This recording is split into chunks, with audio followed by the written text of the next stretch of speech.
سر اور سینے کا بلغم منہ کے اندر والے حصے تک نہیں پہنچے ہوں، ابھی تک حلق میں ہے،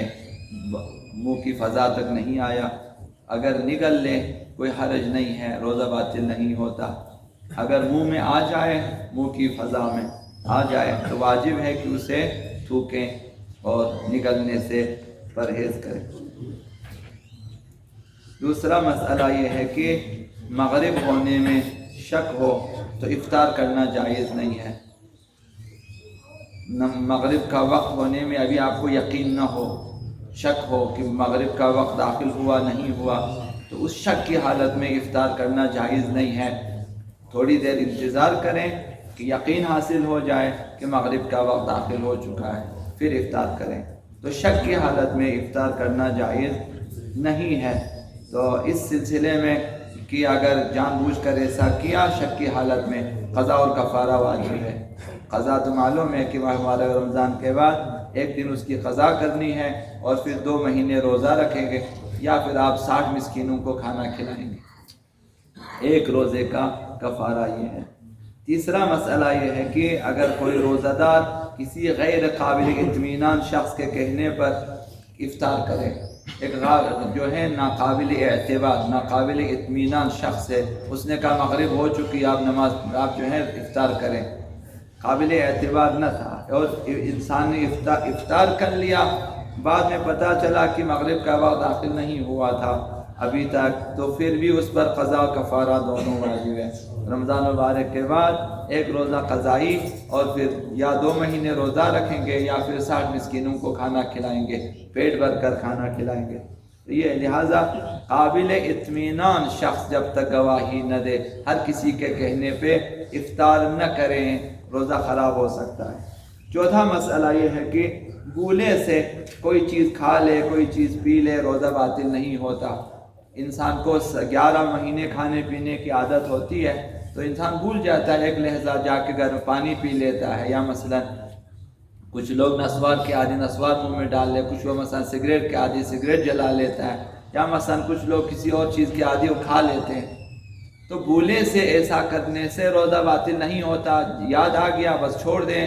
اور آپ کا روزہ جاری ہے، روزہ آپ کا صحیح ہے۔ تو بھولے سے کچھ کھا لیں پی لیں، روزہ باطل نہیں ہوتا۔ جان بوجھ کر روزے کی حالت میں سگریٹ پینا حرام ہے، تمباکو کا دھواں بھی حلق میں پہنچانا، اور اسی میں شیشہ اور اسی میں یہ چیزیں بیڑی اور اسی میں یہ مثلا پائپ اور یہ چیزیں شامل ہیں، حقہ وغیرہ، کہ انسان جان بوجھ کر پی لیں روزہ خراب ہو جاتا ہے۔ تو روزے کی حالت میں سگریٹ وغیرہ جائز نہیں ہے، سگریٹ، حقہ، پائپ، بیڑی، یہ چیزیں۔ منہ میں پانی آ جاتا ہے، بھوک ہوتی ہے تو کبھی کھانا نظر آ جاتا ہے، یا مثلا بعض چیزیں تو منہ میں پانی آ جاتا ہے، وہ پانی اگر انسان نگل لے تو روزہ باطل نہیں ہوتا۔ منہ کا پانی نگلنے سے روزہ باطل نہیں ہوتا۔ اور اگلا مسئلہ یہ ہے کہ بیماری کی وجہ سے رمضان کے روزے نہ رکھ سکے، ایک شخص بیمار ہے روزہ نہیں رکھ سکتا، روزہ اس کے لیے یا ناقابل تحمل ہے یا باعث مشقت ہے، دونوں صورتوں میں جو ہے روزہ نہیں رکھا، اگلے سال رمضان تک بیمار ہی رہا، یہ بیچ میں ٹھیک نہیں ہوا کہ روزوں کی قضا کر سکے، تو گزشتہ رمضان کے روزوں کی قضا اس پر واجب نہیں ہے، صرف مد واجب ہے۔ 30 دن مثلا یا 29 دن روزہ نہیں رکھا تو ہر دن کے حساب سے جو ہے 750 گرام فقیر کو دینا واجب ہے۔ یہ ہر سال عرض کر دیتا ہوں کہ مد میں طعام واجب ہے، آپ پیسہ نہیں دے سکتے، یا آپ آٹا دیں گے یا پھر آپ روٹی حساب کر کے دیں گے۔ مثلا اب تندور والے کو اپنا وکیل بنائیں، اس سے پیسے اس کے حوالے کریں، نیت کر کے دے دیں کہ یہ روزانہ یہ فقیر آئے گا آپ سے اتنے گرام روٹی مثلا لے کے جائے گا جب تک آپ کے روزوں کا مد ادا ہو جاتا ہے۔ جو لوگ گھروں میں کھانا بنا لیتے ہیں روٹیاں وغیرہ تو آپ آٹا دے سکتے ہیں، مثلا 28.5 کلو یا 29 کلو کے لگ بھگ بن جاتے ہیں، وہ آپ اسے دیں گے کہ البتہ نیت کر کے آپ دے دیں کہ یہ میرے جو ہے روزوں کا مد ہے، کہ جو 1 مہینہ میں نے روزہ نہیں رکھا، دے وہ پھر کھا لے گا۔ تو یہ مد واجب ہے، قضا واجب نہیں ہے، یعنی سال بھر یہ شخص بیمار رہا، روزہ نہیں رکھ سکا تو روزوں کی قضا بھی اس پر واجب نہیں ہے، صرف مد واجب ہے۔ اگر کسی بیماری کی وجہ سے یا کوئی خاتون جو ہے حیض کی وجہ سے مثلا جو ہے یا نفاس کی وجہ سے روزہ نہ رکھ سکے اور رمضان کا مہینہ ختم ہونے سے پہلے مر جائے، مثلا خواتین حد اقل 3 دن یا مثلا جو ہے زیادہ سے زیادہ حالت حیض میں 10 دن اور حالت نفاس میں 1 دن مثلا یا جو ہے زیادہ سے زیادہ 10 دن روزہ نہیں رکھ سکتی ہیں، اور اسی رمضان میں چونکہ وہ خاتون مثلا مر جائے یا ایک شخص بیمار تھا اسی رمضان میں فوت ہو جائے تو پھر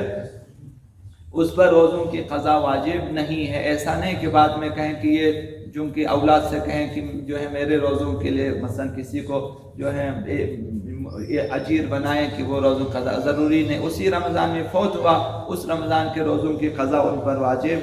نہیں ہے۔ آخری مسئلہ یہ ہے کہ اگر روزہ دار ظہر کے بعد سفر کرے تو واجب ہے کہ روزے کو پورا کرے۔ یہاں سے آپ کراچی جانا چاہتے ہیں، اسلام آباد جانا چاہتے ہیں، لاہور جانا چاہتے ہیں، آپ کہیں اور جانا چاہتے ہیں، ظہر کے بعد آپ کا سفر شروع ہے، وہ روزہ آپ کا مکمل ہوگا، آپ جہاں بھی جائیں۔